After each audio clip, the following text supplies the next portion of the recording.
late to work, so I really have no idea what's going on right now. I just know there's a lot of commotion and dust.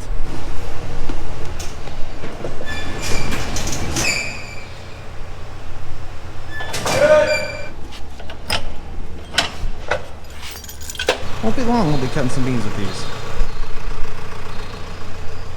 There's the other ripper. We'll get it out here in a few days. When you're working outside next to loud equipment, yelling is not always a sign that things are going poorly. Sometimes that's just how you communicate. You have to learn to differentiate between an angry yell and an I can't hear you yell. What could possibly go wrong? At least this way I don't have to worry about it falling over in the back of the truck.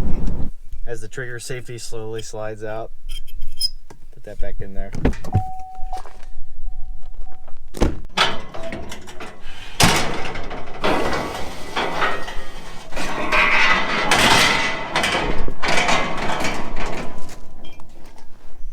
Well, that's not where the fire extinguisher is on this.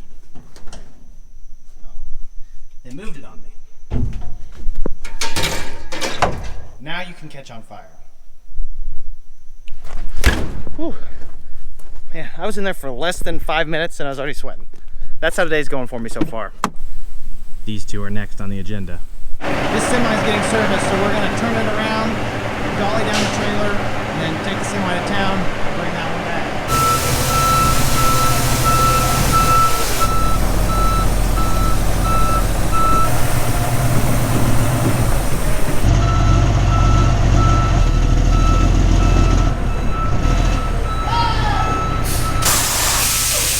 Some days I can back it in one try, other days it takes me about 20 tries. About the first thing we've checked in ages that was low. Wasn't that low? You're supposed to do the bottom one first so it doesn't drip on you when you do the second one.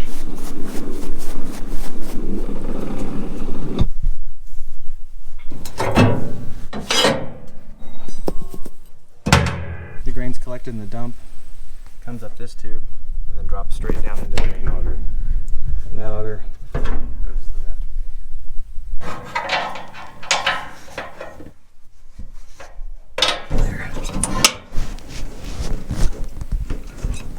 Is there any going in there, or is it just not doing anything? That'll be enough. Oh, there's no grease coming out, Jeff. Well, is it going in? I don't know what's happening.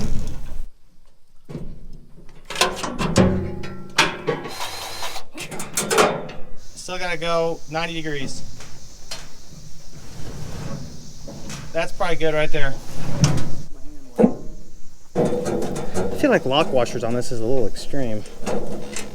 You put new tips on, and you can't get the grease gun off.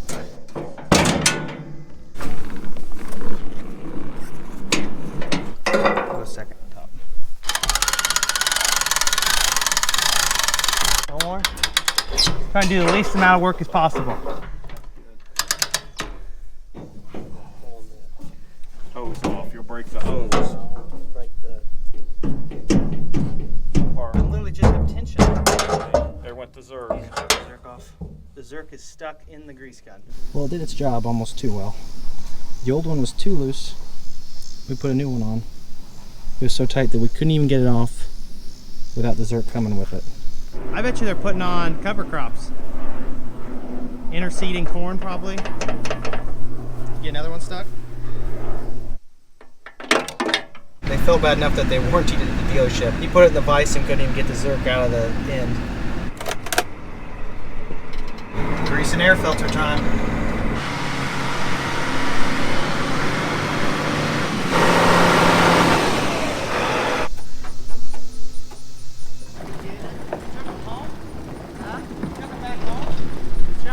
We'll drive over pits out of storage.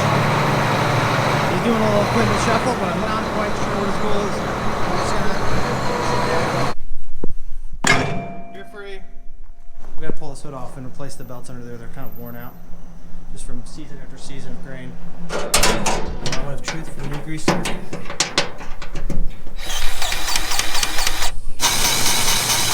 Power shaft.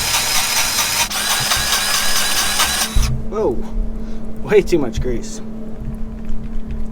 Come on. Got it. This may make our lives a little bit easier when we hook up the grain cart. you think tractors get sad when they have to sit in the barn all season and not do anything? I guess if 8Rs got sad in the fall, combines probably get sad in the spring. Supposedly they only have feelings if they're green. There's just no substance to the red ones. Okay, these belts need changed. I'd say that's the easiest route to getting them off. Those two have not had the cabs blown out or the filters checked. Back one's a tillage tractor, front one's a grain cart tractor, and then a tillage tractor. I got a good feeling that this is a 10mm.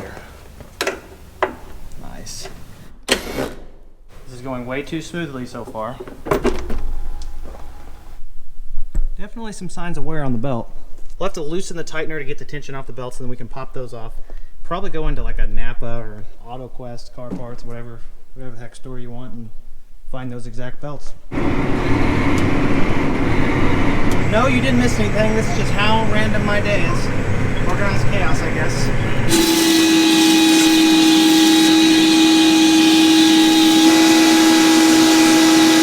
My sister's got everything you could need for a mid-afternoon drink, depending on how your day is going. I'm a big fan of our old trusty shop vac for cleaning out the tractor here. Dad likes to use the air hose hooked up right up to the compressor. A little bit barbarous for me, but I'm going to spend a couple hundred hours in this thing. I might as well at least make sure the dust is out of there. Cleaned out the cab air filter up there. We're going to put in a new air engine filter. A few years ago, you used to be able to blow these out and just put them back in and clean them out, and then, you know, every now and then you got to buy a new one.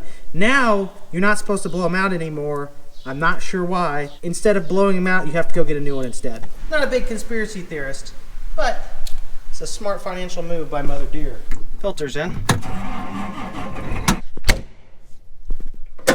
The entire reason that I shot back that tractor out is because I thought that was the grain cart tractor.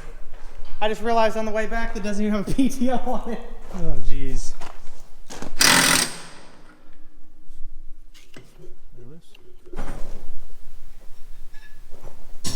Well, I guess the B108 belt is not actually that common, so we gotta wait for it to come in tomorrow morning. Until then, have a good night. It's a beautiful morning to do some washing and to do some waxing.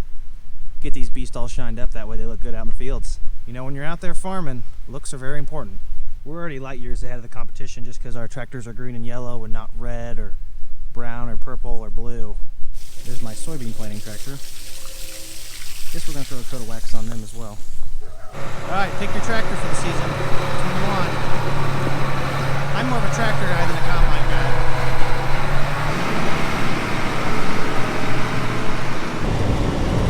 Super trucking. Not really, just bringing it back from being serviced. Logistics fleet's about ready to go. Just needs to be attached to a trailer. That last draper we worked on was giving us an error code, so I'm going to try to reach back in the archives of this combine and see if I can find exactly what was wrong with it. LC101, deck plate resume problem, no, wasn't that one. AYM001, mass flow, no. I've searched far and wide in the menu here. I'm not having any luck. So I think we're just going to have to get one of the 3 sensors that we know are bad for that draper and put it on and see if that fixes it. Ready to rock and roll on that one. They sure look good after they've been waxed. Ready. Nice layer of protection for them. There's a lot of wax involved in this process. Jeff's the perfect person to focus on this job because he's the tallest and has the best reach out of all of us. I have to use the blue ladder down there on the bottom to get the hood on the 9Rs. They're just too big for me.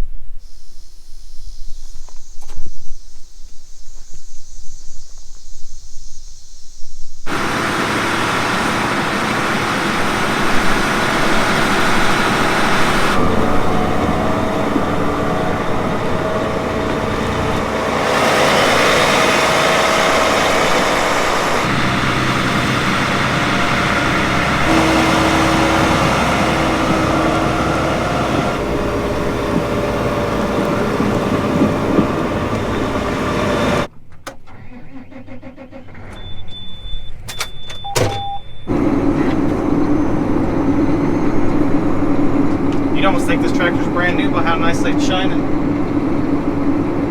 Well, I was going to comment on the shine of the hood, but you can't see it through how dirty the windows are. This is my ride though for this fall. PTO equipped, ready to move some grain. Man, it has been a busy week out here working on our farm machinery, not to mention hot and humid as well, but we do have to take the bad with the good. I'm glad it's warm, helping finish out this corn, although I am getting slightly concerned with the amount of rainfall we've had over the last few weeks. It's actually been very little. There's a lot of places in the Corn Belt that are actually hurting for a rain as we speak. We are so close to black layer, but so far away. I'd hate to run out of moisture on the last mile of this marathon we've been running all season. This early plant of corn should turn out all right. A lot of people like to say that July makes corn and August makes beans, which means this droughty August we've had so far may put a strain on our soybean crop, but I'm optimistic that we'll be okay. We're setting up for another good crop out here in Central Illinois, hopefully to redeem ourselves for the poor performance last year. Maybe we'll be more on par with 2018 where we brought in record crops all across the farm. We've still got a few things to do in terms of being field ready. We'll have to hook up the grain cart and do a little bit of maintenance on that, which shouldn't take that much of an effort. We'll have to hook up the chisel plows at some point in time. It's really not that pertinent. It'll be a month before we're looking at ripping any ground. Then we'll have to start thinking about closing up our grain bins here to get them ready to fill. We have a handful of them here and then a lot more spread out around the farm in different locations. That gearbox has been making that sweep auger very unreliable for the last few years, so we finally pulled it out, took it over to the bin company, had them work on it, and then we have to put it back in. It's just sitting in there ready to go. That'll be something we can do next week though. Remember, trying to get the channel to 5,000 subscribers. I'm going to put together a full equipment tour, so hit that subscribe button, like the video if you enjoyed it, and comment if you have any questions. Thanks for watching. Peace!